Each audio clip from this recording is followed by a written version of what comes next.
तो इस किताब की शुरुआत कुछ यूं होती है।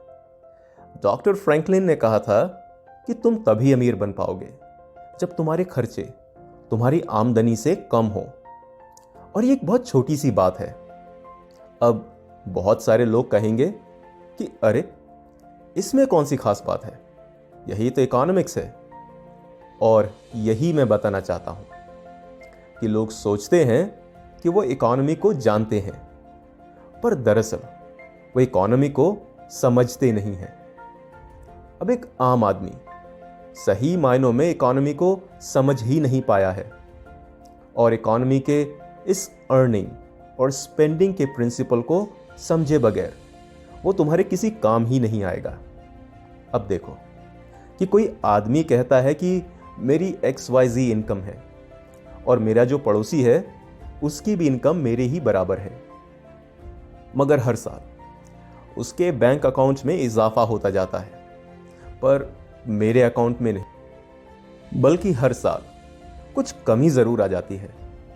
ऐसा क्यों है, जबकि मैं भी इकोनॉमी के उन्हीं प्रिंसिपल्स को फॉलो करता हूं।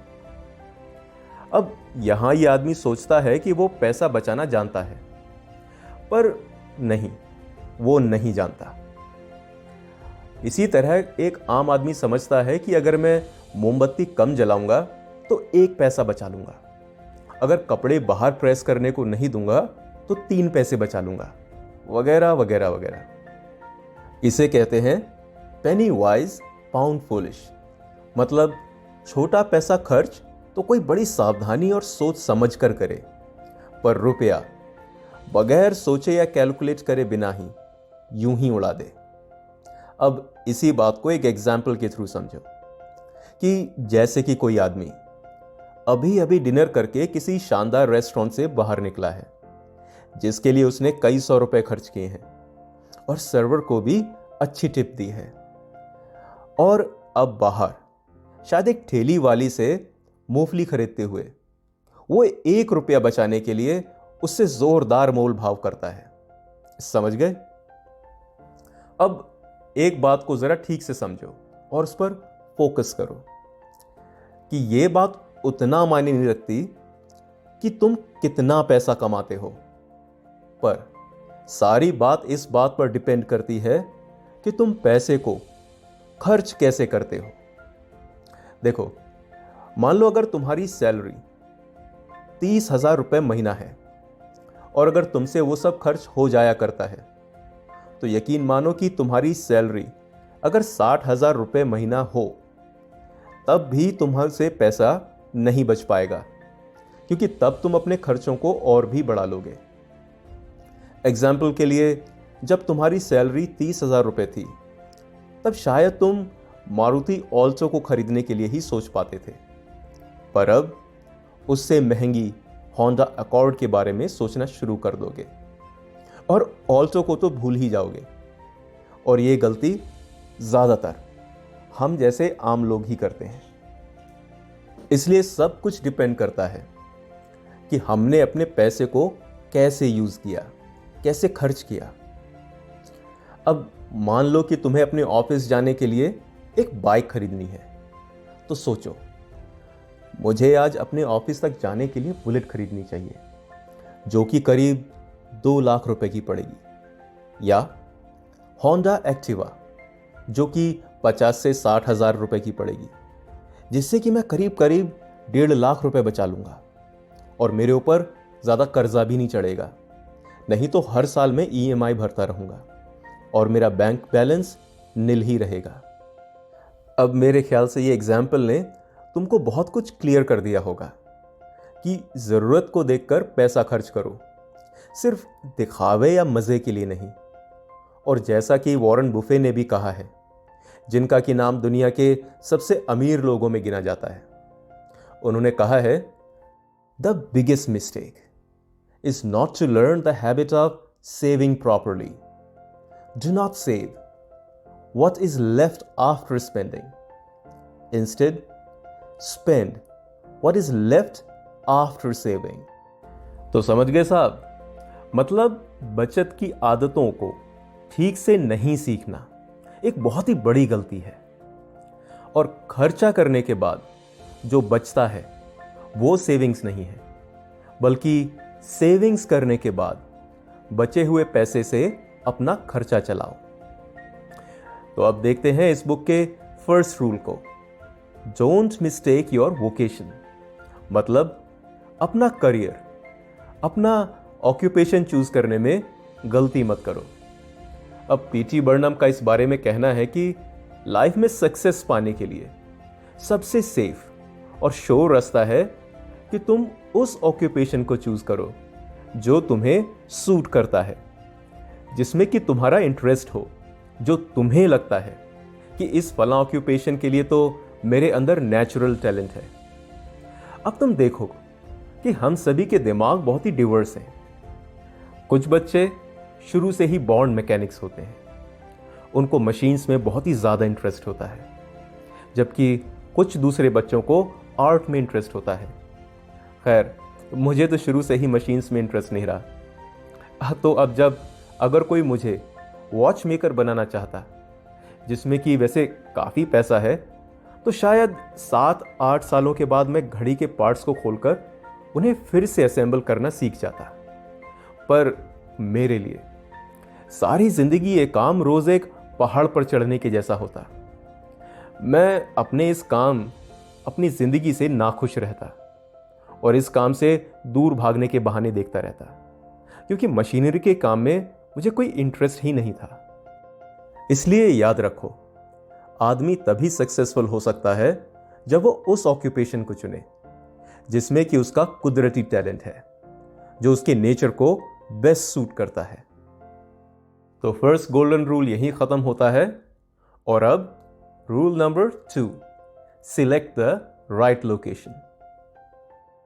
तो अब जब तुमने अपने लिए सही ऑक्यूपेशन चुन लिया है, तो इसके बाद तुम्हें अपने काम की सही लोकेशन को तलाशना चाहिए, जहां पर तुम्हारे उस टैलेंट की सबसे ज्यादा कदर हो, साथ ही साथ तुम्हें कम्यूट करने में भी आसानी हो।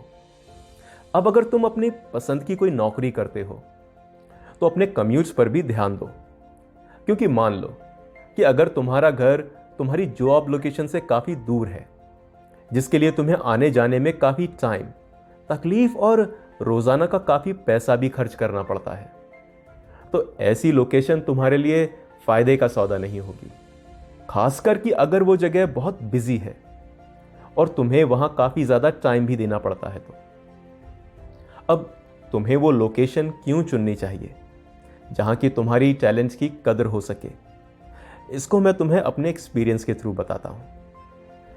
1858 में मैं लंदन गया हुआ था। वहीं मैं अपने एक दोस्त के साथ हॉलबॉर्न से गुजर रहा था। तभी मुझे एक बोर्ड दिखाई दिया, पेनी शोज। वहां बाहर उन्होंने बहुत सारे इंटरेस्टिंग कार्टून्स डिस्प्ले लगाए हुए थे और शो की कीमत सिर्फ 1 पेनी ही थी। मुझे कुछ इंटरेस्ट आया और मैं और मेरा दोस्त, हम दोनों शो देखने के लिए अंदर चले गए।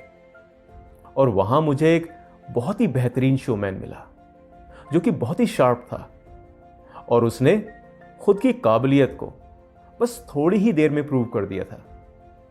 उसने तो हमें पहले कुछ दाढ़ी वाली औरतों के मजेदार किस्से सुनाए, फिर वो हमें वैक्स फिगर्स दिखाने के लिए ले गया, जो कि बहुत ही भद्दी, गंदी और धूल से भरी हुई थी, जैसे कि सालों से उनकी सफाई भी नहीं हुई थी। मैंने पूछा, तुम्हारे शो में खास बात क्या है? उसने कहा, मैं आपसे कहता हूं कि प्लीज आप मुझसे सरकास्टिकली बात मत कीजिए। सर, मुझे मालूम है कि मैडम टुसाड के वैक्स फिगर्स नहीं हैं जो कि हीरे मोती से डेकोरेटेड हों, और वैसे भी वो तो फोटोग्राफ्स को देखकर कॉपी किए गए हैं, पर मेरे वैक्स फिगर्स सर एकदम लाइव हैं, उन हस्तियों के ठीक सामने बैठकर बनाए गए हैं। आप यहां जिस भी वैक्स फिगर पर नजर डालोगे, बस समझ लो कि आप एक जीते जागते आदमी को देख रहे हो। तो उसके कहने पर मैंने मजे मजे में यूं ही नजर दौड़ाई और एक वैक्स फिगर पर मुझे एक लेबल दिखाई दिया जिस पर लिखा था हेनरी 8। मुझे उसमें थोड़ा इंटरेस्ट आया क्योंकि वो वैक्स फिगर केल्विन एडिसन की तरह लग रही थी जो कि एक जीते जागते स्केलेटन की तरह दिखता था। तो मैंने उसको कहा, तुम इसे हेनरी एट्थ कहते हो? उसने तुरंत जवाब दिया, हाँ जी सर, हिज मैजेस्टी ने तो खुद रिक्वेस्ट की थी ये वैक्स फिगर बनवाने के लिए, और इसीलिए उन्होंने उस दिन स्पेशल टाइम भी निकाला था। और अब मुझसे नहीं रहा गया। मैंने ऑलमोस्ट हंसते हुए कहा, अरे भाई, सभी लोग जानते हैं कि हेनरी एट्थ एक भारी भरकम शख्सियत थी, और ये फिगर तो महज तिनके की तरह है। तो अब तुम्हारा इसके बारे में क्या कहना है? उसने तुरंत फिर जवाब दिया, क्यों नहीं? अरे, अगर आप भी उतनी ही देर बैठोगे जितना कि हिज मैजेस्टी उस दिन बैठे थे, तो आप भी इतने ही दुबले और कमजोर दिखाई दोगे। और ये बात सुनकर मैं हंस पड़ा और लाजवाब हो गया। अब मैंने अपने दोस्त से कहा कि चलो बाहर चलते हैं, और इसे मत बताना कि मैं कौन हूं। और फिर थोड़ी देर के बाद हमने उसे एक और कपल को एंटरटेन करते हुए देखा, जो कि फिर से बहुत ही ज्यादा मजेदार था। इसके बाद मैं उसके पास गया और उसको बताया कि मैं कौन हूं, और उससे कहा, मेरे दोस्त, तुम एक एक्सीलेंट शोमैन हो, पर तुमने एक खराब लोकेशन चुनी है। इस पर उसने जवाब दिया, मैं जानता हूं सर, मुझे भी कभी कभी लगता है कि मैं अपने टैलेंट को पूरी तरह से नहीं दिखा पा रहा हूं, पर मैं कर ही क्या सकता हूं। मैंने कहा, तुम अमेरिका जा सकते हो, तुम अपने टैलेंट्स को दिखाने की पूरी तैयारी करो, और मैं तुम्हारे लिए मार्केट तैयार करूंगा। 2 साल तक तुम मेरे साथ कॉन्ट्रैक्ट में रहोगे, और फिर तुम खुद से अपना काम कर सकते हो। यह सुनकर उसने मेरा ऑफर एक्सेप्ट कर लिया, और हम दोनों ने बहुत पैसा बनाया। 2 साल के बाद वो अलग जाकर सेटल हो गया, और आज उसकी वर्थ $60,000 की है। और ये तभी पॉसिबल हो पाया जब उसने अपने टैलेंट के लिए एक सही लोकेशन को चुना। अब भाई याद रखो कि ये 1800s की बात हो रही है। उस टाइम $60,000 बहुत ही बड़ी बात थी, और आज भी $60,000 बहुत अच्छी रकम है। तो क्या सोचते हो, सही वोकेशन और सही लोकेशन क्या इतनी इंपॉर्टेंट होती हैं हमारे करियर के लिए, अपने परफॉर्मेंस को दुनिया के सामने लाने के लिए? या वो पुरानी कहावत ही सही है कि टैलेंट हो तो सभी जगह ठीक है, वो तो सामने आ ही जाता है? कमेंट सेक्शन में ज़रूर बताएं, और वीडियो को लाइक, सब्सक्राइब और शेयर करने के लिए धन्यवाद। Thank you.